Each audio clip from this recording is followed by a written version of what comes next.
자, 8월 27일 맥체인 성경 읽기 시간입니다. 오늘 읽으실 말씀은 사무엘상 19장, 시편 35편, 예레미야 예가 4장, 고린도전서 1장입니다. 오늘은 로마서가 끝나고 고린도전서가 오늘부터 시작이 돼요. 그래서 16장까지입니다. 오늘은 고린도전서 전체를 간단히 소개해 드리겠습니다. 이 고린도전서는 사도 바울이 고린도 교회에 보낸 편지입니다. 그러니까 바로 앞에 있는 로마서와 비교를 할 때 로마서는 바로 예수 구원의 복음이 무엇인지 그 내용을 설명한 것이라고 한다면, 이 고린도전서는 복음을 믿고 구원받은 성도들의 모임이 바로 교회잖아요. 이 교회에 관해서 말씀하는 교회론이라고 말씀할 수 있습니다. 자, 그런데 우리가 아무리 예수님을 믿고 죄로부터 구원을 받고 거듭나도 우리 속에는 이 죄의 몸을 우리가 입고 살기 때문에 우리가 여전히 죄의 옛 습관이 있고 죄의 뿌리가 우리 몸에 남아 있어요. 자, 그러니까 우리가 구원을 받아도 당장에 천사가 되는 것이 아니고 하나님의 자녀가 되었지만 그래도 죄악성이 남아 있다는 거예요. 옛 습관이 있다는 거예요. 그러니까 교회라고 하는 곳은 바로 이런 불완전한 사람들이 모이는 곳이에요. 그렇기 때문에 여러 가지 문제들이 발생을 합니다. 그래서 죄의 영향력 때문에 생기는 이런 이제 현실적인 문제들이죠. 이런 교회의 문제들을 어떻게 대처하고 해서 우리가 이 교회의 거룩함과 이 능력을 지킬 것인가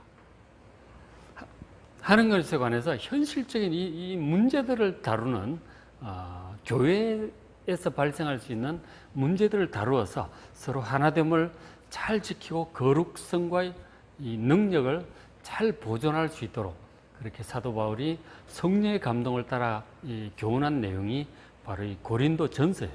한마디로 교회론이라고 말할 수 있죠. 그래서 1장부터 16장까지 있는데, 자, 먼저 이제 고린도 교회 특징을 이제 앞부분에 인사에 좀 나타나고 있는데, 고린도전서 1장 5절을 보시면 이는 너희가 그 안에서 예수 안에서 모든 일 곧 모든 언변은 강의하고 설교하고 간증하고 하는 이런 것들이죠. 말하는 것들이고, 그 다음 모든 지식, 영적인 구원에 관한 하나님에 관한 영적인 지식들이에요. 이런 것들이 풍족합니다. 왜 그러냐면 이 고린도 교회는 사도 바울에게 직접 배운 교회예요.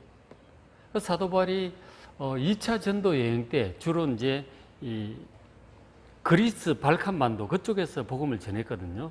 북쪽을 마게도냐 지방이라고 하고 남쪽을 아가야 지방이라고 하는데 그쪽을 주로 다니면서 복음을 전했어요. 뭐 빌립보 교회, 데살로니가 교회, 베레아 교회, 고린도 교회 이렇게 전했는데 가는 곳마다 뭐 한두 달 정도 있었어요, 보통. 그렇게 하다가 또 박해하니까 옮겨가고 이렇게 했는데 이 고린도에 가서는 사도 바울이 1년 6개월을 머물러야 장기간 머무릅니다.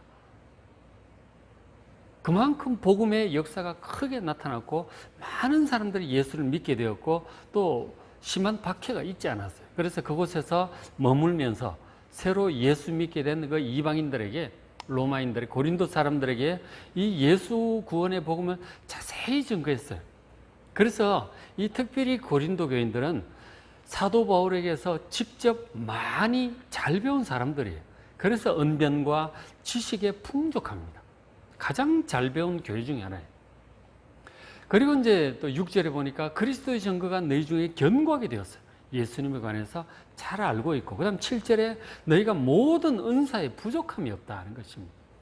이 고린도전서 12장, 13장, 14장에 보면 성령의 은사에 관한 내용들을 교훈하는데 거기에 보면은 고린도 교회에 뭐 여러 가지 영적인 은사들이 다 나타났어요. 방언의 은사, 예언의 은사, 능력의 은사, 신유의 은사, 뭐 영분별, 뭐 이런 지혜, 지식의 은사 이런 것들이 아주 풍성하게 나타났어요. 그러니까 영적인 지식도 아주 풍성하고 아주 체계적으로 말씀도 잘 배웠고 영적인 은사도 막 풍성한 거예요. 정말 은혜를 많이 받은 교회예요. 그런 가운데 우리 주 예수 그리스도의 나타나심을 기다립니다. 예수님의 재림도 또 전심으로 기다리고 있는 이 재림에 대한 소망도 확실한 사람들이에요. 그러니까 우리 현대 교회 기준으로 볼 때 봐도 정말 순복음교회처럼 능력, 은사도 풍성하고 장로교회처럼 말씀도 풍성하고 그리고 뭐 참 재림의 소망도 확실하고 모든 이 참 신앙에 부족함이 없이 잘 갖추어진 그런 교회였어요. 은혜 한마디로 은혜를 많이 받은 교회다. 사도 바울에게 직접 배운 정말 은혜 많이 받은 교회였죠. 자, 그런데 이런 고린도 교회임에도 불구하고 그 교회 안에 역시 인간들이 천사가 아니고 이 죄악의 본성이 남아있기 때문에 죄와 허물이 많은 사람들인지라 여러 가지 문제들이 생겨납니다. 사람들이 모인 곳에는 다 문제들이 생기기 마련이거든요. 여러 군데 다니는 교회도 있고 또 여러 이제 교회들마다 이렇게 보면 여러 가지 문제들이 있는 거죠.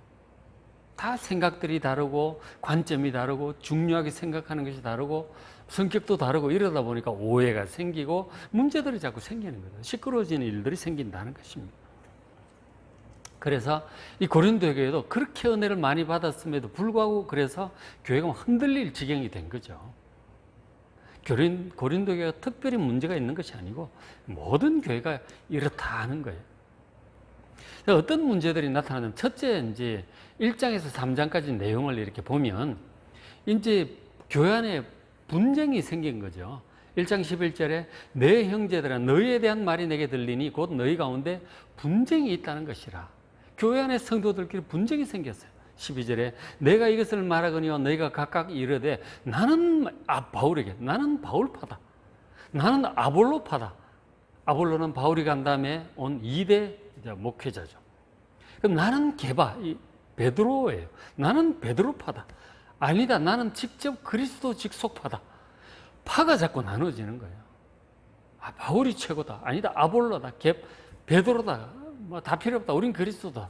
파가 자꾸 나눠지는. 지금도 교회 보면 뭐 원로 목사파, 담임 목사파, 뭐 장로파, 권사파 이 파들이 자꾸 생기는 거예요. 실제로 이런 것들이 우리만 그런 것이 아니고 사도 바울에게 직접 배운 은혜를 많이 받는 고린도 교회도 그랬다는 것이죠.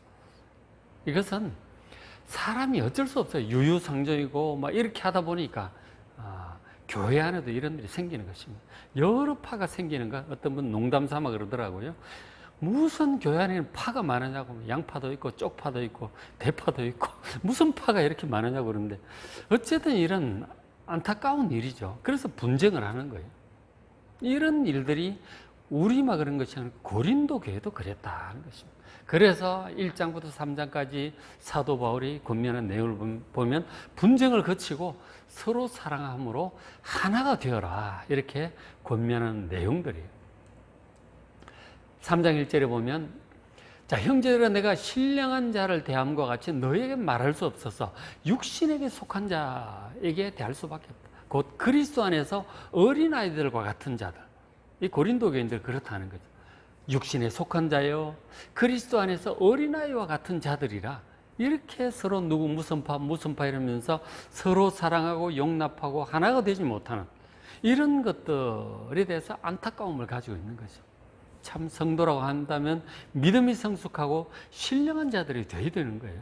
정말 성령의 감동을 따라 믿음과 순종을 이렇게 해야 될 텐데 그때 육신적인 생각을 따라 인간적인 생각으로 시기하고 화도 내고 싸우고 막 이렇게 파가 뭉쳐지고 그렇게 되는 거예요. 그래서 3절에 너희 가운데 시기와 분쟁이 있습니다. 서로 시기하고 분쟁하고 이런 게 바로 육신에 속하여 사람을 따라 행하는 것이다. 참 그리스도 안에서 어린아이와 같은 육신적인 그리스도인이다.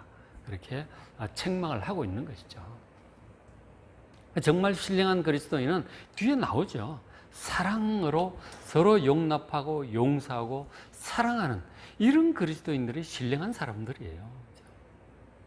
우리가 그렇게 할 수 있도록 우리 1장, 2장, 3장 보시면서 정말 분쟁하지 않고 서로 사랑하고 용납하고 용서하고 태평양처럼 넓은 마음으로 품을 수 있는 그런 마음이 되는 여러분들 되시길 바랍니다.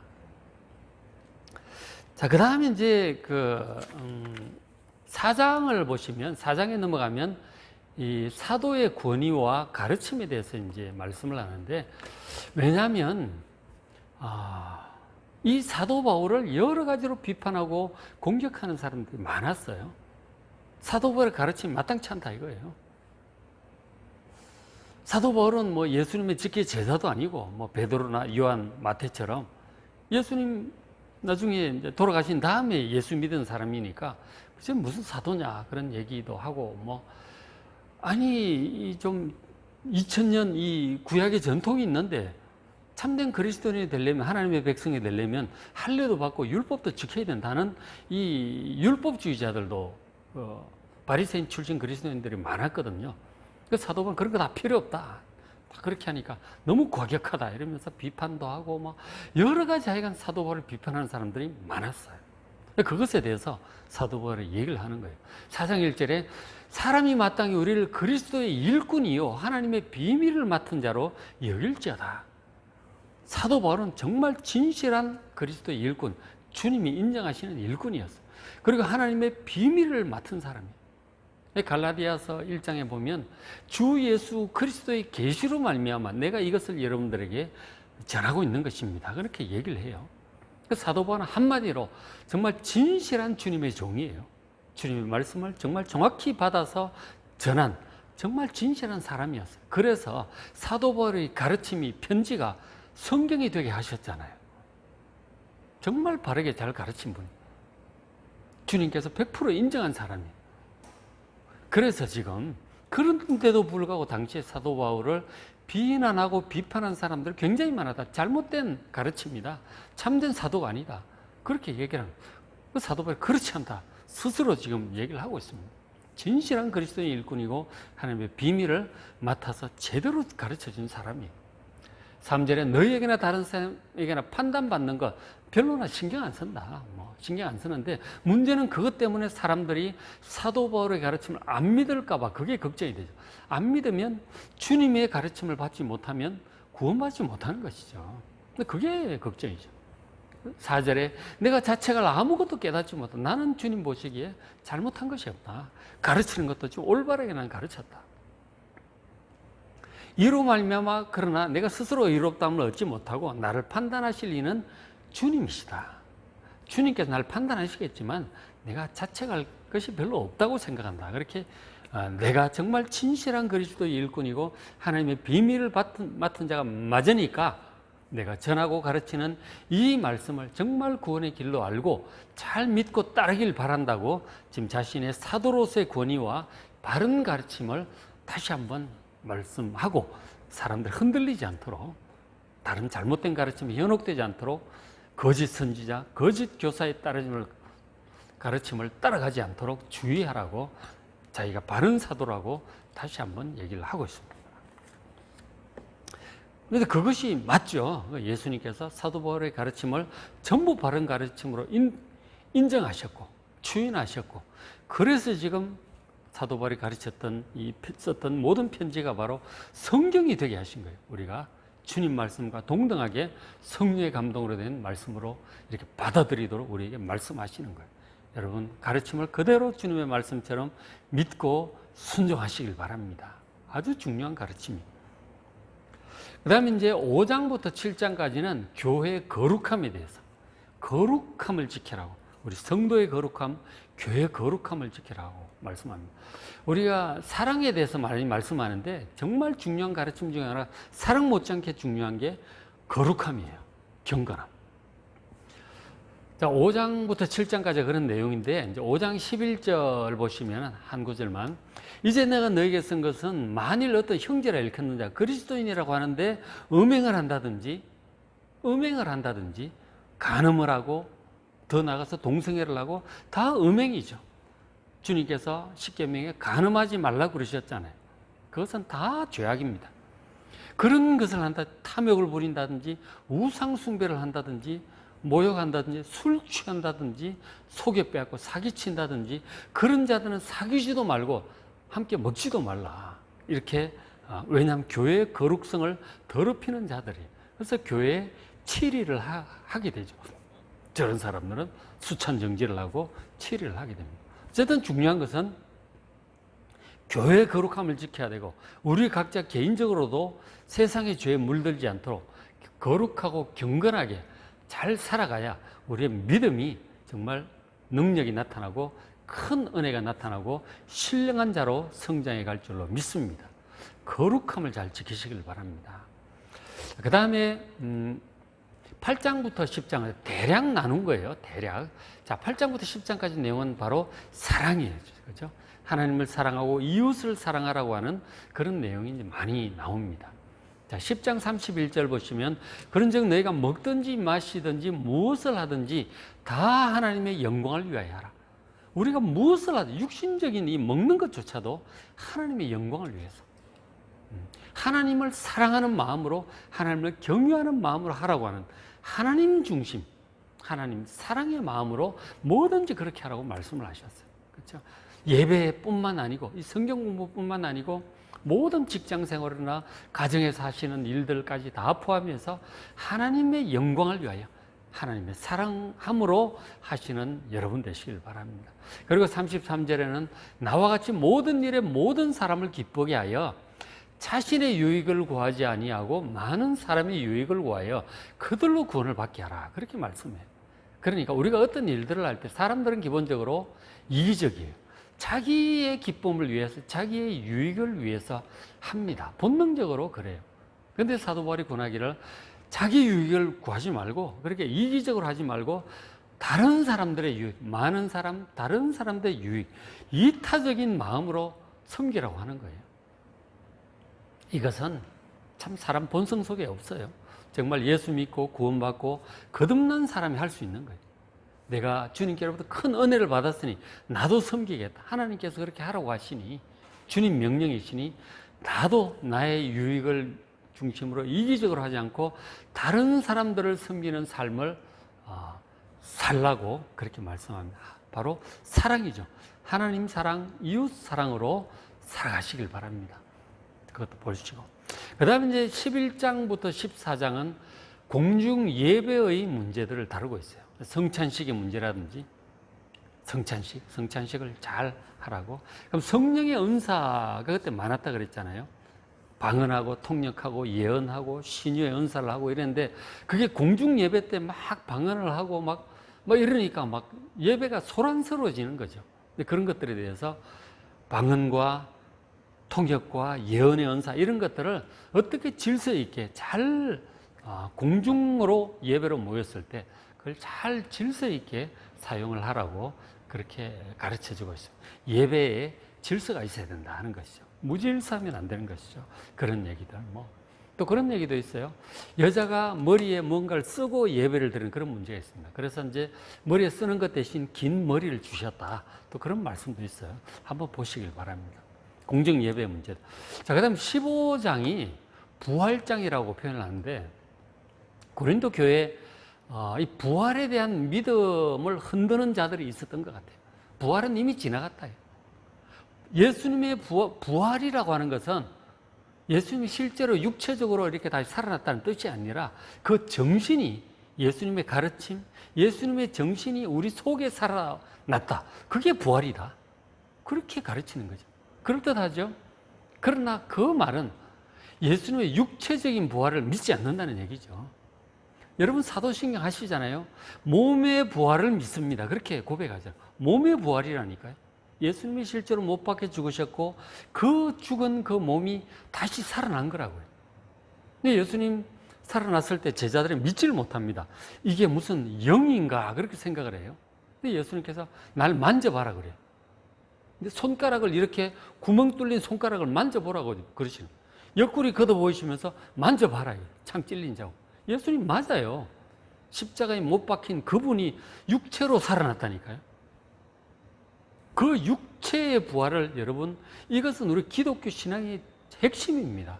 그런데 자유주의적인 신학을 가진 사람들은 그게 무슨 예수님이 우리 마음의 그 정신으로 살아난 것을 부활이라고 그렇게 호도하고 있습니다. 여러분 그렇지 않습니다. 육체의 부활이에요. 그리고 예수님이 부활하셨듯이 모든 우리 그리스도인들도 주님 다시 오실 때 이 육체 그대로 부활하게 될 것을 믿으시기 바랍니다. 딱 보면 알아. 아, 저분 그 어느 목사님이구나, 어느 장로님이구나, 어느 집사님이구나. 보면 알아요. 동일성을 가지고 있는 거예요. 다만 그런데 그 몸이 신령한 몸, 영의 몸, 강한 몸, 아름다운 몸이라고 그렇게 표현을 하고 있어요. 그게 이제 고린도전서 15장에 쫙 나와 있죠. 15장 50절 보시면 혈과 육, 우리 혈, 피와 살이죠, 그죠? 이 몸을 얘기합니다. 이 혈과 육은 하나님의 나라를 이어받을 수 없다. 이 하나님의 나라는 천국을 우리가 얘기하기도 하겠지만 더 나아가서 새하늘과 새 땅이에요. 그것은 이 혈육으로는 들어갈 수가 없어요.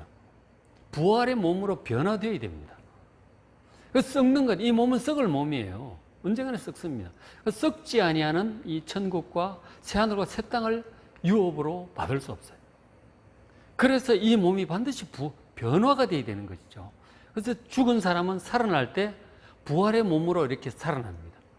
그리고 살아있을 때 예수님이 재림하신다면 호련히 순식간에 우리 몸이 부활의 몸으로 변화될 것입니다. 부활의 몸으로 변화가 된다니까요. 그 얘기를 하는 거죠. 51절에 보라 내가 너에게 비밀을 말하노니 그 호련히 변화된다는 말. 그 다음 52절에 나팔 소리가 나매 주님의 재림 나팔이죠. 그러면 죽은 자들이 썩지 아니할 것 부활의 몸으로 다시 살아나고 그때 살아있다면 우리도 부활의 몸으로 순식간에 변화될 것이다. 그렇게 말씀을 하고 있어요. 부활에 대해서 부활을 안 믿는 사람들이 당대에 꽤 있었던 것 같아요. 부활은 아주 중요하다고 하는 것을 강력하게 구체적으로 말씀해 주고 있는 것이 고린도전서 15장입니다. 부활장.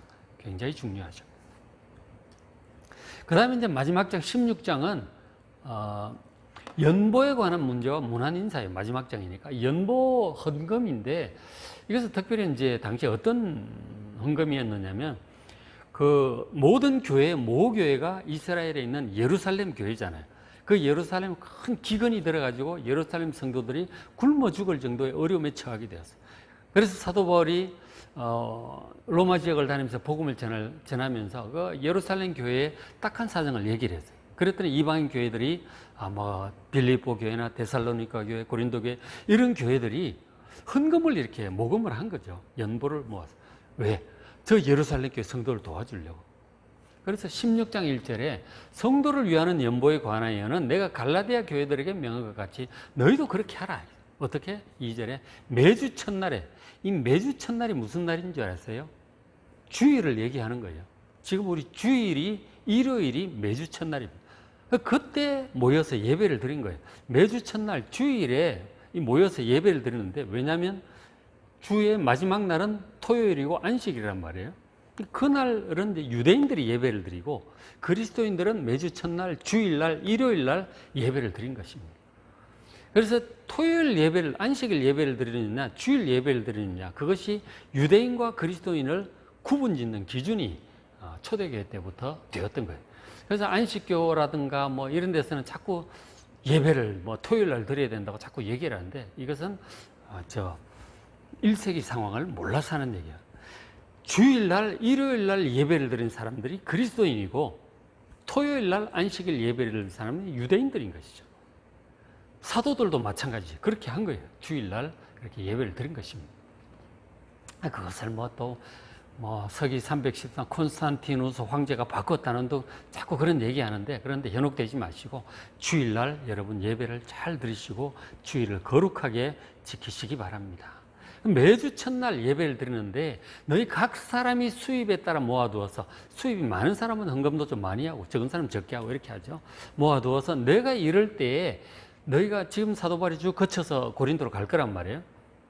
그래서 너희가 인정한 사람에게 편지를 주어서 너희의 은혜, 모금한 이 돈을 헌금을 예루살렘으로 가지고 그렇게 하라. 그렇게 권면하고 있습니다. 그 헌금에 관한 그런 것도 하고 있고 마지막 문안 인사를 그렇게 하고 있는 것이죠. 자, 그래서 이제 우리가 16장까지 소개를 해드렸어요. 그래서 참 잘 읽어보시기 바랍니다. 오늘 읽으실 말씀 사무엘상 19장, 시편 35편, 예레미야 예가 4장, 고린도전서 1장 말씀이에요. 잘 읽으시고 은혜 많이 받으시기 바랍니다.